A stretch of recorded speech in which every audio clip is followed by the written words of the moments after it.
Madalas nahihirapan talaga tayo mag-isip kung anong ulamin natin no? Kalimitan kapag may manok ka, nauuwi ito sa adobo o kaya naman prito. Kung may budget, afritada o kaya naman tinola. Pero nasubukan mo na ba to? Garlic chicken with mushroom palang tawag dito. Masarap to, parang kumain sa restaurant o kaya naman sa catering. Ganung level yung lasa niya pare, sobrang sarap. Kaya kung gusto mong i-level up yung manok mo, tara panoorin mo to hanggang dulo. Sa 1 kilong manok, maglagay ka dyan ng 3 tablespoon ng toyo at kalamansi, 1 tablespoon ng oyster sauce tapos maraming paminta. Halu-haluin mo lang yan, tapos ibabad mo ng mga 1 oras. After 1 hour, isir na natin tong mga manok. Ang goal natin dito is dapat magkaroon sila ng toast mark na parang ganito.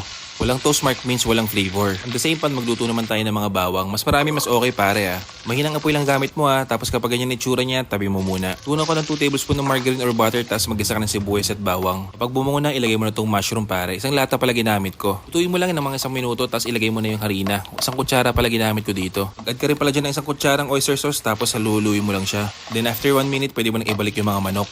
Isalangsang mo na maayos tapos ibalik mo na yung pinagbabarang kanina. Then isunod mo yung liquid sa mushroom pare or yung mushroom brine. Konting tubig tapos takpan mo hanggang sa maluto yung manok mo. Mga 20 minutes din yan. After 20 minutes, pwede mo na ilagay yung mga bawang. Tapos pambalanse, asukal pare, kalating kutsara. Tapos pakuluan mo ulit ng mga 1 minuto. After 1 minute pare, hayaan mo na siya nakabukas para mag-reduce pa siya. Kapag ganyan na itsura niyan, kainan na. Tignan mo naman, parang galing sa mamahaling catering no? Siya nga pala, pa-comment naman kung taga saan ka para mabati naman kita. O siya, gaya ng dati, kung gusto mo na mga ganitong video, i-follow mo ko.